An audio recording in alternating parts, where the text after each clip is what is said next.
Okay बेटा, तो नेत्र में मांसपेशियां जो होती हैं 6 होती हैं और नेत्र का व्यास कितना होता है 2.3 सेंटीमीटर। ओके बेटा, और इसकी थोड़ी मोटी मोटी जानकारी ये ले लेते हैं बेटा कि ये जो नेत्र होता है, ठीक है बेटा, नेत्र में प्रतिबिंब कहाँ पे बनता है, रेटिना पर, यानी कि दृष्टि पटल पर। तो हम ये सारी चीज़ें एक एक करके पढ़ेंगे। ओके बेटा, तो सबसे पहले हम देख लेते हैं बेटा किसको, सबसे पहले हम देखेंगे लेंस को। सबसे पहले क्या देखेंगे बेटा, लेंस। नेत्र का मुख्य भाग क्या होता है, लेंस। तो पहले सबसे पहले लेंस को ही देख लेते हैं, नंबर 1।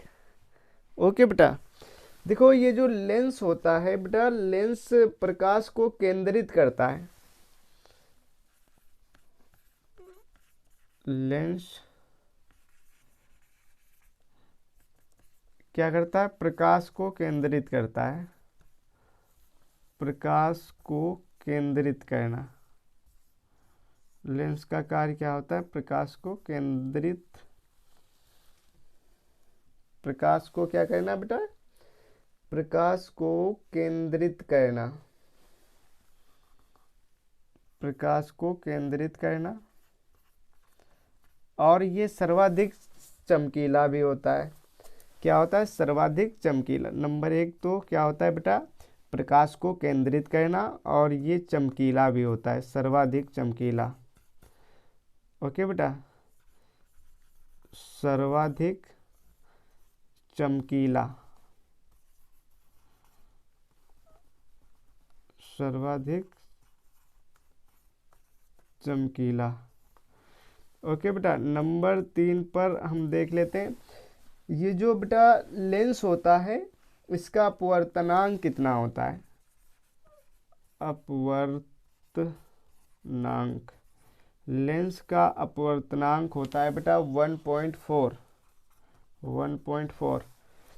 ओके बेटा, और लेंस कौन सा होता है, लेंस 2 होते हैं, एक उत्तल एक अवतल। ठीक है, तो इसमें जो बेटा नेत्र में होता है, मानव नेत्र में, उस लेंस को हम लोग उत्तल लेंस कहते हैं। कौन सा लेंस कहते हैं, उत्तल लेंस। ओके बेटा, मानव नेत्र में कौन सा लेंस पाया जाता है, उत्तल लेंस। तो ये बेटा कुछ लेंस के बारे में जानकारी हो गई, ये प्रकाश को केंद्रित करता है। ओके,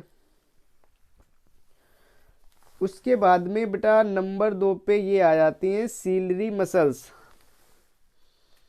सीलरी मसल्स देख लेते हैं बेटा। सबसे पहले नेत्र है तो हमने नेत्र, सॉरी लेंस है तो लेंस पढ़ लिया। लेंस को जो पकड़ कर रखती हैं उनको हम लोग कहते हैं सीलरी मसल्स। ओके भाई, तो देख लेते हैं ये सीलरी मसल्स क्या होती हैं।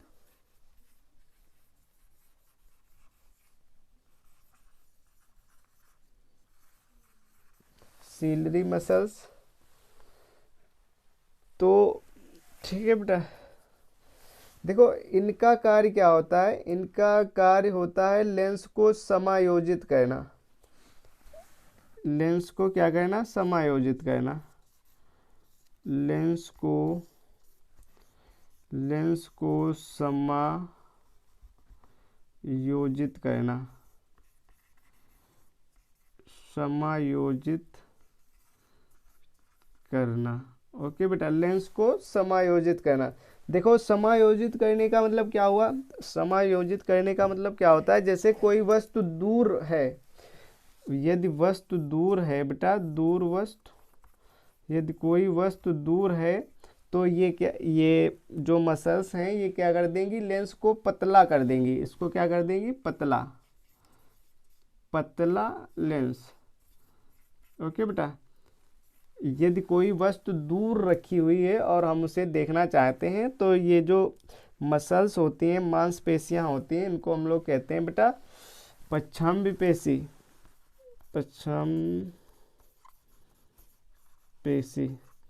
तो ये पेशियां क्या करती हैं बेटा, उसको, लेंस को पतला कर देती हैं। ओके बेटा, पतला।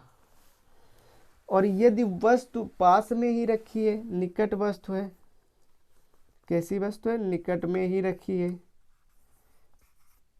निकट में वस्तु है कोई, तो ये लेंस को मोटा कर देती हैं, मोटा लेंस, मोटा लेंस। इस प्रकार से बेटा ये लेंस को समायोजित करती हैं। ओके, इसके बाद में जो अगला नंबर है हमारा वो ये है बेटा कि देखो, एक नंबर लेंस पढ़ लिया, लेंस को जो पकड़ कर रखती हैं मांसपेशियां, हमने उनको पढ़ लिया। ठीक है बेटा, अब अगला नंबर हम पढ़ेंगे बेटा क्या कहते हैं, इसको देख लेते हैं, कोरोइड्स को, यानी कि रक्त पटल। क्या देख लेते हैं नंबर 3 पे, कोरोइड।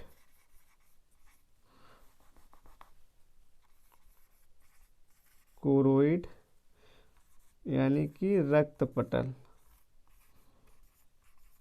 रक्त पटल। ओके बेटा, ये क्या करते हैं, रक्त पटल जो होती हैं ये क्या करती हैं कि जो रेटिना होता है, रेटिना को रक्त और पोषक की पूर्ति करती हैं। किसको, रेटिना, रेटिना का मतलब दृष्टि पटल, दृष्टि पटल को, दृष्टि पटल को रक्त तथा पोषक, रक्त तथा पोषक की पूर्ति करना, पोषक की पूर्ति करना। ओके बेटा, तो सबसे पहले आप लेंस समझ गए। लेंस प्रकाश को केंद्रित करता है और ये सर्वाधिक चमकीला होता है, इसका अपवर्तनांक 1.4 होता है, और ये लेंस कैसा होता है, उत्तल लेंस होता है, अवतल लेंस नहीं होता, उत्तल लेंस होता है। ओके बेटा, उसके बाद में सीलरी मसल्स, ये नेत्र को समायोजित करती, इसको लेंस को समायोजित करती हैं। यदि वस्तु दूर रखी हुई है तो लेंस को पतला कर देती हैं, यदि वस्तु पास में है तो लेंस को मोटा कर देती हैं। उसके बाद में ये हमने लेंस पढ़ लिया और ये मसल्स पढ़ ली हैं, और बेटा ये कोरोइड्स पढ़ लिया हमने, रक्त पटल। ये तीनों चीज़ें पढ़ ली हैं। रक्त पटल क्या करता है, रेटिना को यानी कि दृष्टि पटल को रक्त और पोषक की पूर्ति करता है। ओके बेटा, उसके बाद में अब ये जो बचे हुए भाग हैं उनको देख लेते हैं। ओके बेटा, हमने क्या लेंस पढ़ लिया और सीलरी मसल्स पढ़ लिया, कोरोइड्स पढ़ लिया। अब पढ़ेंगे आइरिस। अगला नंबर क्या पढ़ेंगे बेटा, नंबर 4, आइरिस। आइरिस। ओके बेटा, परितारिका,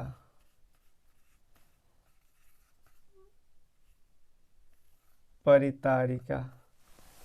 क्या पढ़ेंगे, परितारिका, आइरिस।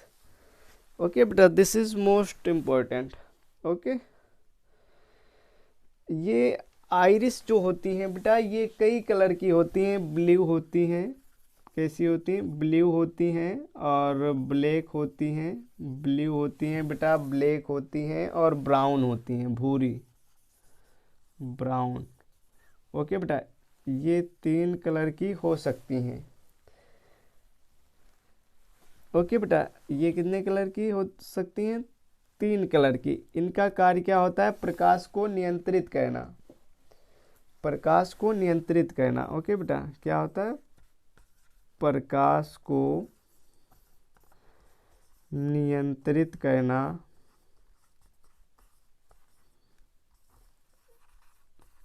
प्रकाश को नियंत्रित करना। ओके, इनका कार्य क्या होता है, प्रकाश को नियंत्रित करना। देखो, जब नियंत्रित करने का मतलब क्या होता है बेटा, ये देख लेते हैं।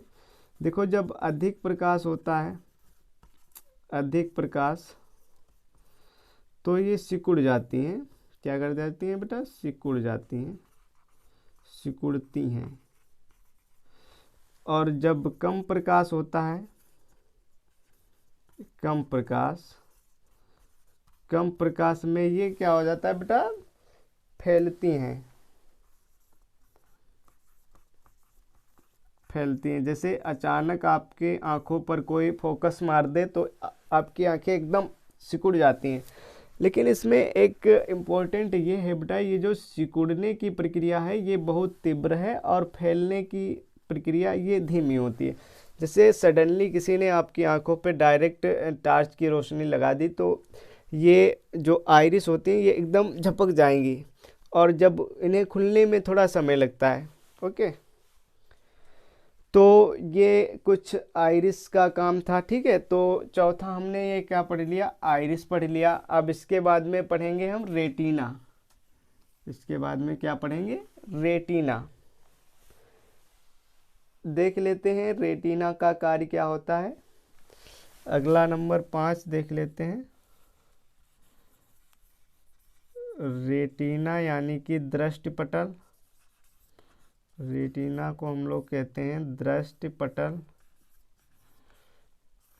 देखो बेटा, मानव नेत्र में जो प्रतिबिंब बनता है, इमेज बनती है, वो रेटिना पर ही बनती है। ओके, तो रेटिना पर प्रतिबिंब बनता है बेटा, प्रतिबिंब बनना, प्रतिबिंब बनना, प्रतिबिंब बनता है। और कैसा प्रतिबिंब बनता है, प्रतिबिंब बनता है तो कैसा बनता है, वास्तविक। वास्तविक कैसा प्रतिबिंब बनता है, वास्तविक, उल्टा। कैसा बनता है बेटा, वास्तविक, उल्टा और छोटा। वास्तविक, उल्टा और छोटा। रेटिना पर प्रतिबिंब बनता है, कैसा प्रतिबिंब बनता है, वास्तविक, उल्टा और छोटा। ओके बेटा, तो ये हमने रेटिना पढ़ लिया। अब इसके बाद में ये पढ़ेंगे एलो स्पॉट यानी कि पीत बिंदु। क्या पढ़ेंगे, पीत बिंदु।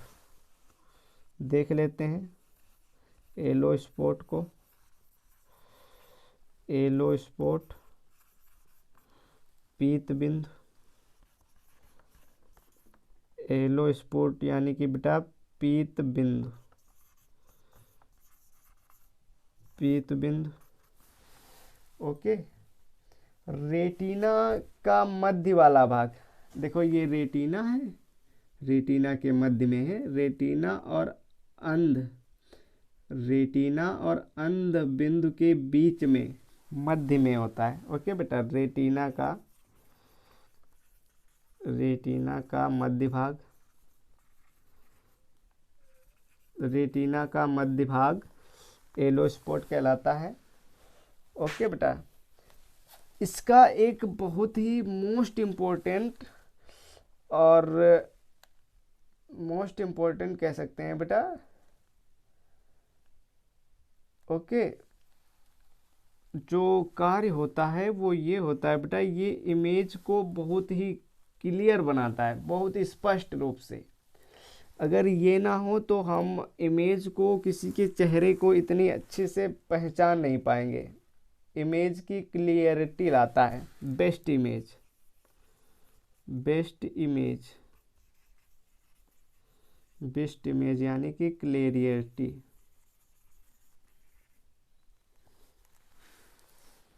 ओके, ये इसका कार्य होता है।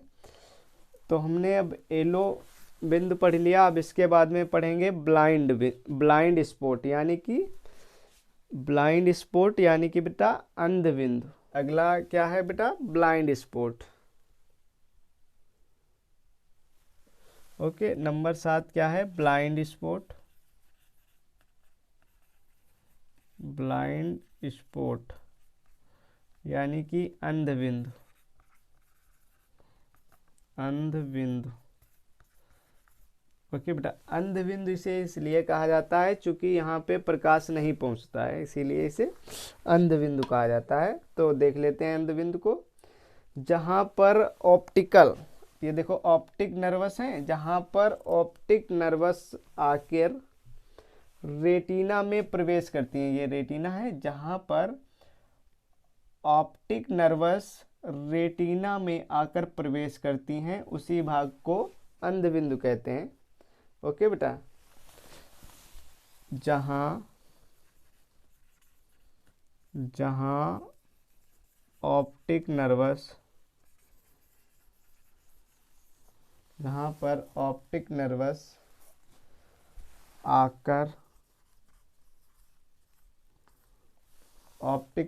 आकर रेटिना में प्रवेश करती हैं, रेटिना में प्रवेश करती हैं, रेटिना में प्रवेश करती हैं। ओके बेटा, उसे अंधबिंदु कहते हैं। यहाँ पर प्रकाश नहीं आता। क्या होता है बेटा, यहाँ पर प्रकाश नहीं आता, इसीलिए इसे अंधबिंदु कहा जाता है। यहाँ प्रकाश नहीं पहुँचता, यहाँ प्रकाश नहीं पहुँचता, प्रकाश नहीं पहुँचता। ओके बेटा, यहाँ पर प्रकाश नहीं पहुँचता।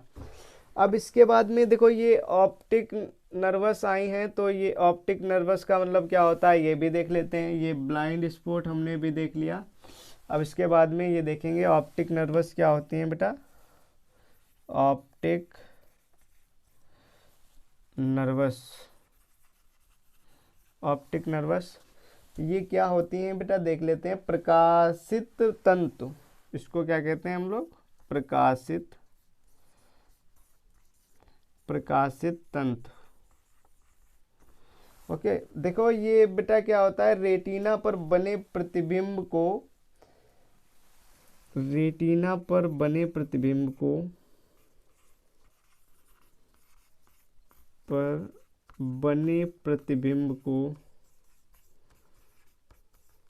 रेटिना पर बने प्रतिबिंब को ब्रेन में ले जाने का काम करती हैं, है ना। रेटिना पर बने प्रतिबिंब को ब्रेन में ले जाती हैं, यानी कि मस्तिष्क में ले जाती हैं,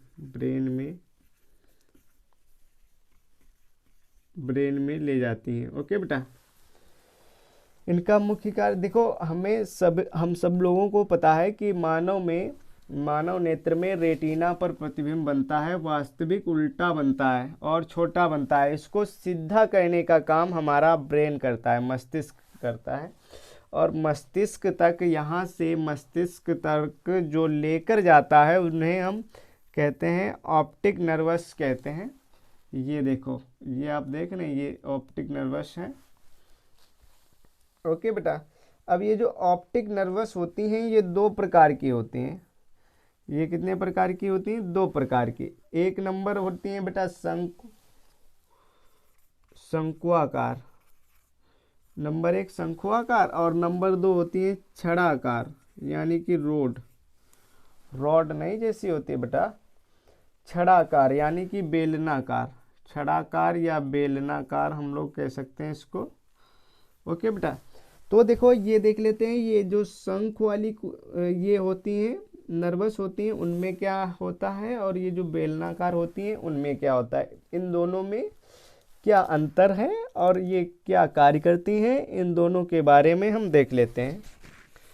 ओके, तो देखो बेटा, वस्तु का रंग, नंबर एक वस्तु का रंग, वस्तु का रंग, किसी वस्तु को कैसी है वस्तु, हरी है, लाल है, पीली है, नीली है, इसकी सूचना मस्तिष्क तक ये शंख ले जाते हैं। ओके बेटा, और एक कलर ब्लाइंडनेस रोग होता है, जो हो जाने पर आदमी कलरों का ज्ञान नहीं कर पाता है, मनुष्य कलरों का ज्ञान नहीं कर पाता है। Colour blindness. ओके बेटा, वर्णांधता जिसको कहते हैं, ठीक है। इसमें रंगों का ज्ञान है ना, यदि किसी विटामिन के कारण इनकी कमी आ जाती है शंखुओं की, तो वो व्यक्ति रंगों का ज्ञान नहीं कर पाता है। ओके बेटा, क्या करता है, रंगों का ज्ञान नहीं कर पाता है, रंगों का ज्ञान नहीं कर पाता है। ओके बेटा, अब इसमें देख लेते हैं बेलनाकार वाले में। देखो ये जो बेलनाकार कोशिकाएं होती हैं बेटा, अंधेरे में देखो, जब पूरा रूम में अंधेरा हो और यदि ये वाली नर्वस सिस्टम तुम्हारे अंदर ज़्यादा ज़्यादा अच्छी तरीके से वर्क कर रही हैं तो तुम अंधेरे में भी देख सकते हो। जैसे उल्लू देखा होगा आप लोगों ने, आउल, उल्लू जो होता है उसको रात में भी कुछ कुछ दिखाई पड़ता है। क्यों दिखाई पड़ता है? क्योंकि उसकी ये जो रोड वाली नर्व्स होती हैं वो बहुत अधिक शक्तिशाली होती हैं, इसलिए अंधेरे में भी दिखाई देना, स्पष्ट नहीं दिखाई देना, हल्का हल्का बेटा, अंधेरे अंधेरे में, अंधेरे में भी हल्का हल्का हल्का दिखाई देना। ओके बेटा। और इसका एक और महत्वपूर्ण काम होता है बेटा, यदि किसी कारण इसकी कमी हो जाती है, यदि किसी कारण ये जो नर्व्स होती हैं इनकी कमी हो गई, तो इनकी कमी, तो उसे हम लोग रतौंधी कहते हैं। क्या कहते हैं? रतौंधी। इनकी कमी के कारण जो होता है बेटा उसको हम लोग क्या कहते हैं? रतौंधी। रतौंधी। रतौंधी किस विटामिन की कमी के कारण होती है बेटा? Vitamin A. ओके। तो ये कुछ था मानव नेत्र के बारे में। आई होप आप समझ गए होंगे। तो आज के लिए बस इतना ही। इसका एक सेकेंड पार्ट हम बनाएंगे जिसमें हम बताएंगे दूर दृष्टि दोष और निकट दृष्टि दोष क्या होता है। ये सारी चीज़ें उसमें डायग्राम के माध्यम से समझाएंगे। आज के लिए बस इतना ही। और यदि वीडियो पसंद आए तो चैनल को लाइक करें, शेयर करें और चैनल को सब्सक्राइब कर लें। धन्यवाद।